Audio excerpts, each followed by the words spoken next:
मतलब अक्सर जब हम कोई जादू का खेल देखते हैं ना, तो हमारा पूरा ध्यान उस भव्य तमाशे पर होता है जो सामने मंच पर चल रहा होता है। बिल्कुल, रोशनी और सम्मोहक संगीत। हाँ, एकदम।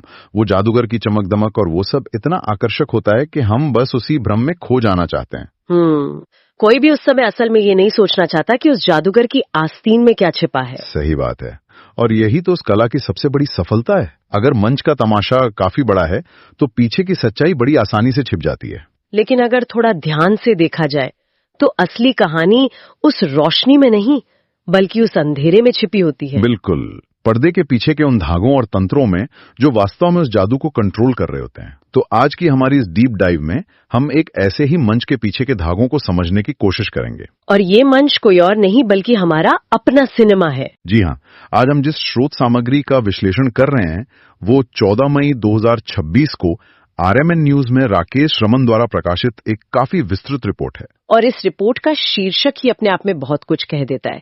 इसका नाम है बॉलीवुड्स ग्लिशाल्टुंग cinema as a tool for state managed perception in India. तो हमारा आज का मिशन ये समझना है कि इस रिपोर्ट के अनुसार कैसे भारतीय फिल्म उद्योग कथित तौर पर एक स्वतंत्र रचनात्मक केंद्र से बदलकर एक राज्य द्वारा प्रबंधित नैरेटिव टूल में तब्दील हो रहा है। बिल्कुल, लेकिन देखिए इस गहरी चर्चा में उतरने से पहले ना एक बहुत ही महत्वपूर्ण बात स्पष्ट करना जरूरी है। हाँ, वो डिस्क्लेमर देना बहुत जरूरी है। जी, आज के इस विश्लेषण का उद्देश्य किसी भी राजनीतिक विचारधारा का समर्थन या विरोध करना बिल्कुल नहीं है, चाहे वो वामपंथी हो या दक्षिणपंथी हो। एकदम सही कहा आपने। हमारा काम केवल उस मूल स्रोत सामग्री का निष्पक्ष रूप से विश्लेषण करना है जो हमारे सामने रखी गई है। लेख में जो भी दावे या विचार और आंकड़े प्रस्तुत किए गए हैं, हम सिर्फ उन्हें डिकोड कर रहे हैं। मतलब हम लेख के राजनीतिक विचारों को एंडोर्स नहीं कर रहे हैं, हम बस ये बता रहे हैं कि लेखक ने किस आधार पर ये निष्कर्ष निकाले हैं। बिल्कुल। तो इस जरूरी स्पष्टीकरण के साथ चलिए सीधे उस बिंदु पर चलते हैं जहां से इस पूरे नैरेटिव की शुरुआत होती है। हाँ, तो लेख में एक बहुत ही खास अवधारणा का जिक्र है जिसे नागपुर पिवट कहा गया है। नागपुर पिवट? हाँ, लेखक का तर्क है कि सिनेमा में ये जो बदलाव देखा जा रहा है ना, वो रातों रात नहीं हुआ है। मतलब ये एक सोची समझी रणनीति का हिस्सा है जहां रचनात्मक स्वतंत्रता का व्यापार सत्ता के संरक्षण के लिए किया जा रहा है। तो इस नागपुर पिवट को असल में कैसे समझा जाए? देखिए, इसे एक तरह के वैचारिक समर्पण के रूप में परिभाषित किया गया है। रिपोर्ट में ये तर्क दिया गया है कि बॉलीवुड के जो सबसे बड़े और स्थापित सितारे हैं, उनका राष्ट्रीय स्वयंसेवक संघ यानी RSS के मुख्यालय नागपुर जाना महज एक शिष्टाचार भेंट नहीं है। अच्छा। हाँ, इसे एक वैचारिक प्रमाणीकरण या कह लीजिए आइडियोलॉजिकल सर्टिफिकेशन प्राप्त करने की एक अनिवार्य प्रक्रिया के रूप में देखा जा रहा है। मतलब इसे समझने के लिए अगर हम पुराने माफिया फिल्मों का उदाहरण लें तो वहां अक्सर क्या होता था कि दुकानदारों को अपना व्यवसाय शांति से चलाने के लिए प्रोटेक्शन मनी या हफ्ता देना पड़ता था। बिल्कुल वही बात है। तो ऐसा लग रहा है कि यहाँ पैसा नहीं दिया जा रहा है बल्कि सांस्कृतिक प्रभाव और वैचारिक वफादारी को एक नई करेंसी के रूप में चुकाया जा रहा है। ये तुलना स्थिति की गंभीरता को बहुत अच्छे से स्पष्ट करती है और आपको बताऊं, रिपोर्ट में इसके बहुत ही विशिष्ट उदाहरण भी दिए गए हैं। जैसे कि फरवरी 2026 में उद्योग के दो सबसे प्रभावशाली नाम करण जौहर और रणबीर कपूर का RSS के शताब्दी समारोह में शामिल होना। ये तो काफी बड़ी खबर थी उस वक्त। हाँ, लेखक का मानना है कि ये इस बात का संकेत है कि अब सबसे शक्तिशाली फिल्म घरानों ने भी इस राजनीतिक और वैचारिक संरक्षण की आवश्यकता को स्वीकार कर लिया है। और इसके बाद तो वो अप्रैल 2026 का वाकया आता है जिसने सबसे ज्यादा सुर्खियां बटोरी। आप रणवीर सिंह वाले दौरे की बात कर रहे हैं ना? जी बिल्कुल। रणवीर सिंह का नागपुर जाकर RSS के संस्थापक केशव बलीराम हेडगेवार के स्मारक पर श्रद्धांजलि अर्पित करना। रिपोर्ट के अनुसार ये कोई सामान्य दौरा नहीं था। बिल्कुल नहीं, बल्कि अपनी फिल्म धुरंधर को बचाने की एक बहुत बड़ी ढाल थी। तो उस घटना के पीछे की टाइमलाइन को समझना बहुत जरूरी है। देखिए, उस समय रणवीर सिंह की फिल्म धुरंधर अपने वैश्विक राजस्व के दावों को लेकर भारी फोरेंसिक जांच के घेरे में आ रही थी। हाँ, वित्तीय अनियमितताओं के आरोप लग रहे थे उस पर। जी, और लेख का सीधा दावा है कि RSS प्रमुख से मिलकर रणवीर सिंह ने खुद को महज एक कमर्शियल अभिनेता से बदलकर राज्य प्रबंधित धारणा के एक साझेदार के रूप में रीब्रांड कर लिया। मतलब ये एक रणनीतिक कदम था ताकि उस जांच की आंच को राजनीतिक ढाल से रोका जा सके। एकदम सही। लेकिन देखिए, यहाँ एक सवाल ये उठता है कि क्या ये सिर्फ फिल्म के प्रमोशन का एक नया पीआर स्टंट नहीं हो सकता? मेरा मतलब है, बॉलीवुड हमेशा से ही विवादों और पीआर का इस्तेमाल करता आया है अपनी फिल्मों को चलाने के लिए। आपका सवाल वाजिब है, लेकिन अगर ये सिर्फ पीआर स्टंट होता ना, तो ये केवल अभिनेताओं तक ही सीमित रहता। बात तो सही है। रिपोर्ट इशारा करती है कि ऊपर से राजनीतिक समर्थन भी इसे संस्थागत रूप दे रहा है। इसका कोई उदाहरण है रिपोर्ट में? हाँ बिल्कुल। उदाहरण के लिए दिल्ली की मुख्यमंत्री रेखा गुप्ता द्वारा सार्वजनिक रूप से 2026 की फिल्म आखिरी सवाल का प्रचार करना और इसे राष्ट्र निर्माण का एक महत्वपूर्ण कार्य बताना। अरे बाप रे, सीखा राष्ट्र निर्माण। हाँ, तो जब कोई मुख्यमंत्री किसी कमर्शियल फिल्म को राष्ट्र निर्माण से जोड़ दे, तो वहां मास एंटरटेनमेंट और राज्य द्वारा प्रायोजित नैरेटिव के बीच की जो सीमा रेखा है, वो पूरी तरह से मिट जाती है। तो ये पीआर से कहीं आगे की चीज बन जाती है। बिल्कुल। ये बात तो सोचने पर मजबूर करती है, और यहीं से हमारी चर्चा एक और गहरे स्तर पर जाती है।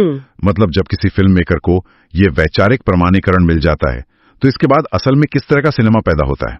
स्रोत सामग्री में इसी फिल्म आखिरी सवाल को इस नई वास्तुकला का सबसे बड़ा उदाहरण बताया गया है। तो आखिरी सवाल को महज एक फिल्म कहना, इसके असर को कम आंकना होगा शायद। हाँ, क्योंकि लेख के अनुसार यह ऐतिहासिक रीकॉनिंग का एक बेहद शक्तिशाली उदाहरण है। अच्छा, जो लोग कॉमिक्स बुक्स पढ़ते हैं वे रेटकॉन शब्द को बहुत अच्छी तरह समझते होंगे। बिल्कुल। कॉमिक्स में रेटकॉन का मतलब होता है जब कोई नया लेखक आता है तो वो सुपर हीरोज के पुराने स्थापित इतिहास को ही बदल देता है। हाँ, ताकि आज की कहानी को फिट किया जा सके। एकदम।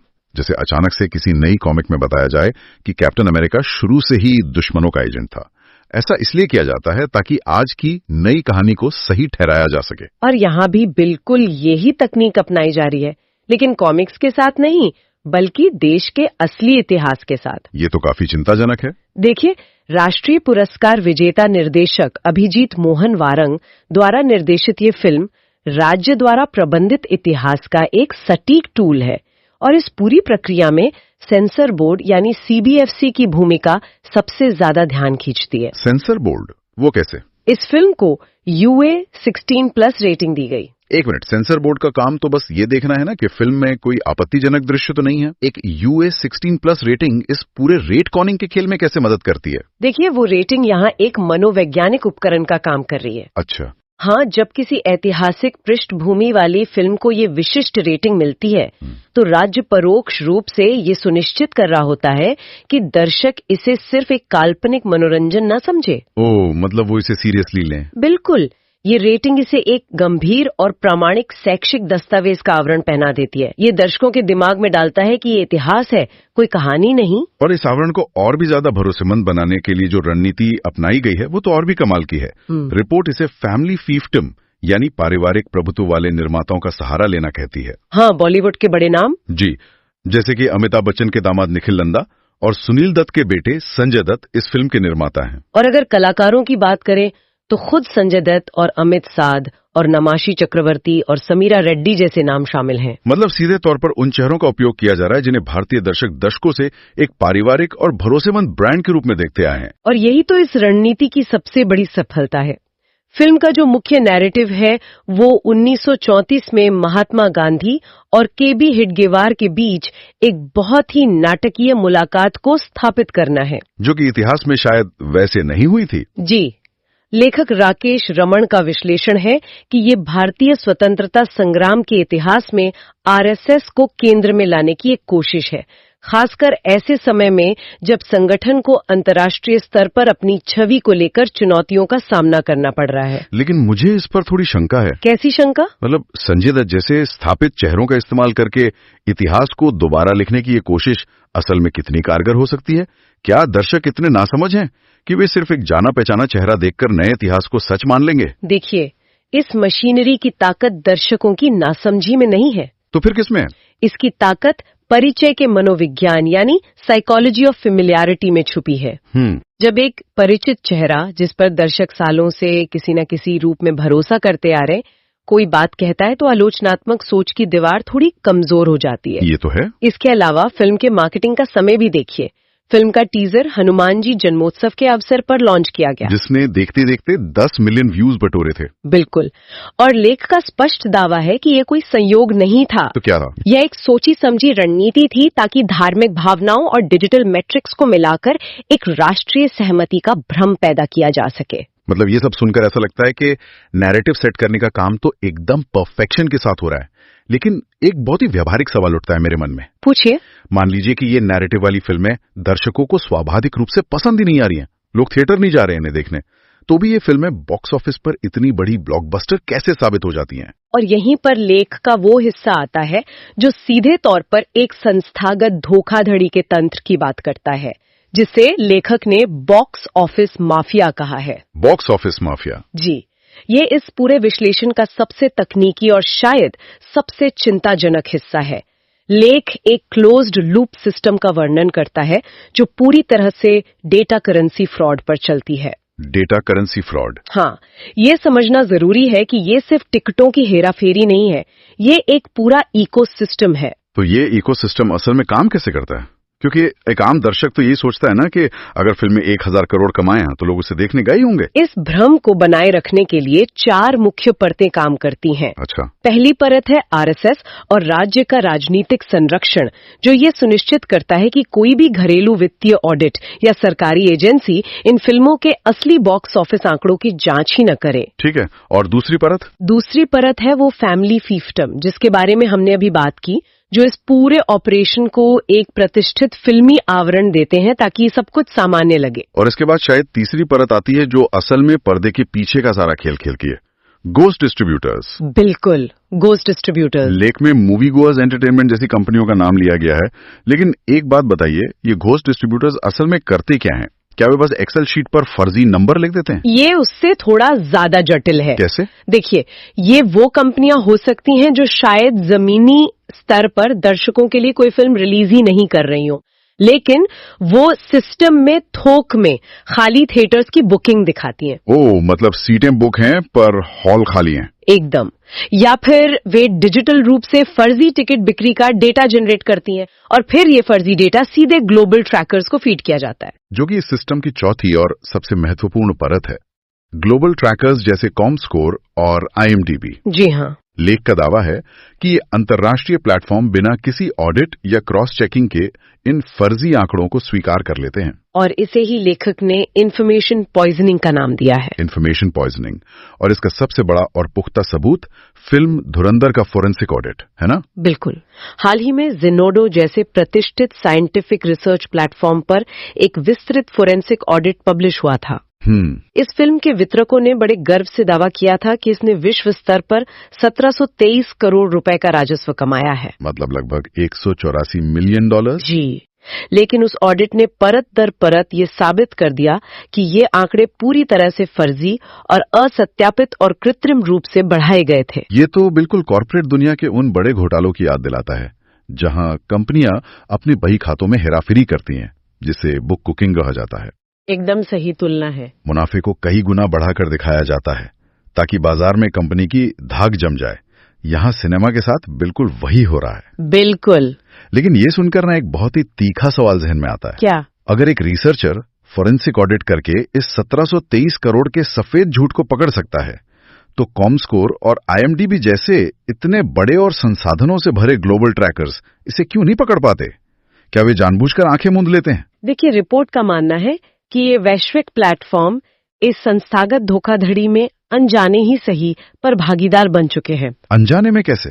उनकी जो डेटा कलेक्शन की प्रणाली है वो पश्चिमी देशों के पारदर्शी मॉडल्स के हिसाब से बनी है। अच्छा। वे इन तथाकथित डिस्ट्रीब्यूटर अनुमानों का ऑडिट करने के लिए तैयार ही नहीं है। जब कोई आधिकारिक डिस्ट्रीब्यूटर उन्हें API के जरिए डेटा फीड करता है तो वे उसे सच मान लेते हैं। मतलब वो क्रॉस चेक नहीं करते हैं। जी। और इसी तकनीकी खामी और फर्जी डेटा के सहारे राज्य देश के अंदर एक सभ्यतागत जीत का दिखावा करने में सफल हो जाता है। ये पूरी वास्तुकला ऐसा महसूस कराती है जैसे हम किसी डिस्टोपियन साइंस फिक्शन उपन्यास का प्लॉट पढ़ रहे हों। सच में। लेकिन रिपोर्ट ये भी स्पष्ट करती है कि ये कोई नई बात नहीं है। इतिहास में इसके गहरे और डरावने और बहुत ही वास्तविक उदाहरण मौजूद हैं। हाँ, राकेश रमन आधुनिक बॉलीवुड की इस पूरे मशीनरी की तुलना 1940 के दशक के जर्मनी के UFA ब्लूप्रिंट से करते हैं। 1940 का दशक मतलब नाजी जर्मनी का समय। बिल्कुल, उस समय जर्मनी में UFA फिल्म नाम की एक राज्य नियंत्रित फिल्म कंपनी थी।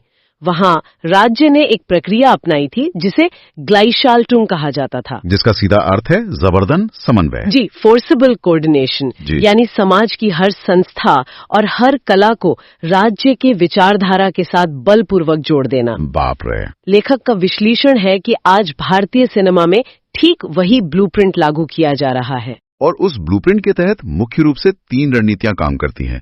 अगर मैं रिपोर्ट सही से याद कर पा रहा हूं तो पहली रणनीति है अल्पसंख्यक समुदायों को फिक्शन और ऐतिहासिक कहानियों के जरिए एक राष्ट्रीय खतरे के रूप में पेश करना। बिल्कुल सही। और दूसरी रणनीति है वर्तमान राजनीतिक नेताओं और अतीत के अर्धसैनिक संस्थापकों की छवि को इतना भव्य और दैवीय बनाना कि वे आम इंसान न लगकर राष्ट्रीय रक्षक या मसीहा लगने लगे, जिसे हम कल्ट ऑफ पर्सनालिटी बनाना कहते हैं। जी हाँ। और तीसरी रणनीति जो शायद हमारे जादूगर वाले उदाहरण से सबसे ज्यादा मेल खाती है वो है मिसडायरेक्शन। मिसडायरेक्शन कैसे? मतलब चमक धमक और बॉक्स ऑफिस के करोड़ों के फर्जी आंकड़े और डिजिटल शोरगुल का एक ऐसा भव्य तमाशा खड़ा करना जिससे लोगों का ध्यान देश में हो रहे मानवाधिकार उल्लंघनों और लोकतांत्रिक संस्थाओं के पतन से पूरी तरह हट जाए। बिल्कुल। जादूगर एक हाथ से आपको बॉक्स ऑफिस का चमकता हुआ नंबर दिखाता है और दूसरे हाथ से बुनियादी अधिकार गायब कर दिए जाते हैं। क्या बेहतरीन एनालॉजी दी है आपने। इसी कारण से रिपोर्ट ये कड़ा निष्कर्ष निकालती है कि ये उद्योग अब एक रचनात्मक केंद्र नहीं रह गया है, बल्कि ये एक जबरदस्ती का उद्योग या इंडस्ट्री ऑफ कोअर्जन बन चुका है। और यही मिसडायरेक्शन हमें इस चर्चा के एक और बेहद महत्वपूर्ण और विरोधाभासी हिस्से तक ले जाता है। वैश्विक खाई वाला हिस्सा। जी, जिसे हम वैश्विक खाई या द ग्लोबल चैज़म कह सकते हैं। क्योंकि देश के अंदर तो बॉक्स ऑफिस के इन करोड़ों के आंकड़ों के जरिए सभ्यता का जीत का भ्रम बहुत ही कुशलता से बुना जा रहा है। लेकिन जब हम अंतर्राष्ट्रीय मंचों और डेटा की तरफ देखते हैं ना, तो वहां एक बिल्कुल अलग ही कहानी चल रही है। ये विरोधाभास वाकई हैरान करने वाला है। एक तरफ हमारे घरेलू सिनेमा के घड़े हुए नैरेटिव है और दूसरी तरफ अंतर्राष्ट्रीय संस्थानों की रिपोर्ट्स। हाँ। उदाहरण के लिए लेख में USCIRF की 2026 की वार्षिक रिपोर्ट का जिक्र है। ये रिपोर्ट अमेरिकी सरकार से स्पष्ट रूप से सिफारिश करती है कि भारत को मानवाधिकारों के गंभीर उल्लंघन के लिए कंट्री ऑफ पर्टिकुलर कंसर्न घोषित किया जाए। और उस रिपोर्ट में सिर्फ देश का नाम नहीं है, बल्कि विशेष रूप से RSS का नाम लेकर लक्षित प्रतिबंधों या टारगेटेड सैंक्शंस की मांग की गई है। जी, इसके साथ ही VDEM 2026 की डेमोक्रेसी रिपोर्ट भी है, जो भारत को वैश्विक स्तर पर लोकतांत्रिक पतन का प्राइमरी चालक या प्राइमरी ड्राइवर मानती है। तो इस स्थिति की विडंबना को समझिए।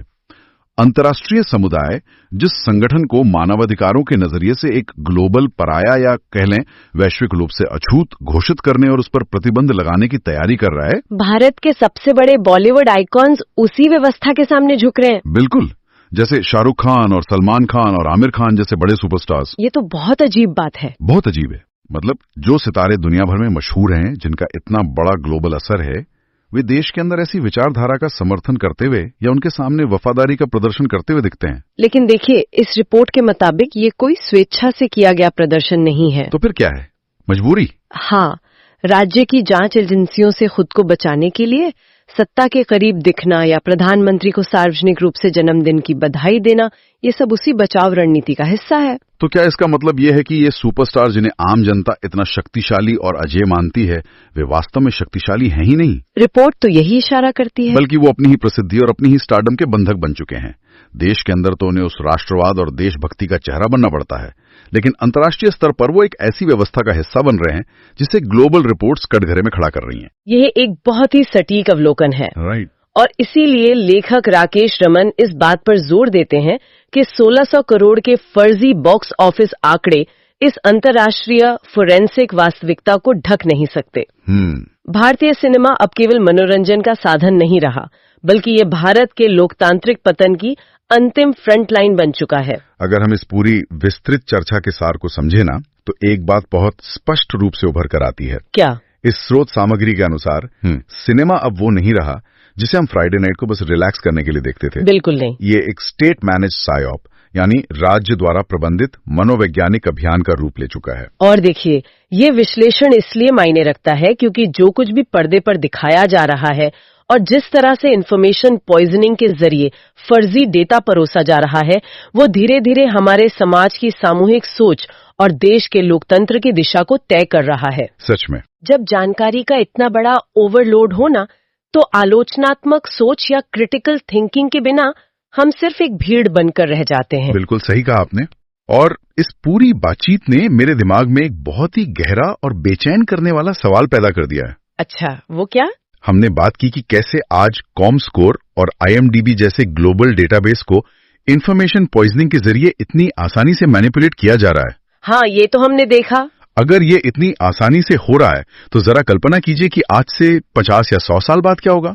हाँ, ये एक ऐसा पहलू है जिस पे शायद ही कोई ध्यान दे रहा हो अभी। वही तो, जब भविष्य की पीढ़ियां या भविष्य के इतिहासकार इस 2026 के दशक का इतिहास लिखेंगे तो वो रिसर्च के लिए इंटरनेट के इन्हीं आर्काइव्स और इन्हीं ग्लोबल प्लेटफॉर्म्स को खंगालेंगे। बिल्कुल खंगालेंगे। तो क्या उन्हें वहां यही घोस्ट डेटा और 1700 करोड़ के फर्जी बॉक्स ऑफिस कलेक्शन का रिकॉर्ड मिलेगा? क्या वे इसी प्रदूषित डेटा को उस समय का निर्विवाद ऐतिहासिक सच मान लेंगे? ये तो बहुत डरावना विचार है। क्या यह संभव है कि जो चीज आज सिर्फ एक तकनीकी धोखाधड़ी है, वो कल का अटल इतिहास बन जाएगी? ये विचार सच में अपने आप में सिहरन पैदा करने वाला है। अगर डेटाबेस में दर्ज झूठ को समय रहते चुनौती न दी जाए तो वही भविष्य की सच्चाई बन जाता है। और शायद यही इस पूरे खेल की सबसे बड़ी जीत होगी, उस जादूगर की। बिल्कुल। इसी विचार के साथ हम आज की ये डीप डाइव यहीं समाप्त करते हैं। अगली बार जब भी कोई भव्य तमाशा सामने होना, तो उस रोशनी के पीछे के अंधेरे को टटोलने की कोशिश जरूर होनी चाहिए। बहुत बहुत धन्यवाद। धन्यवाद।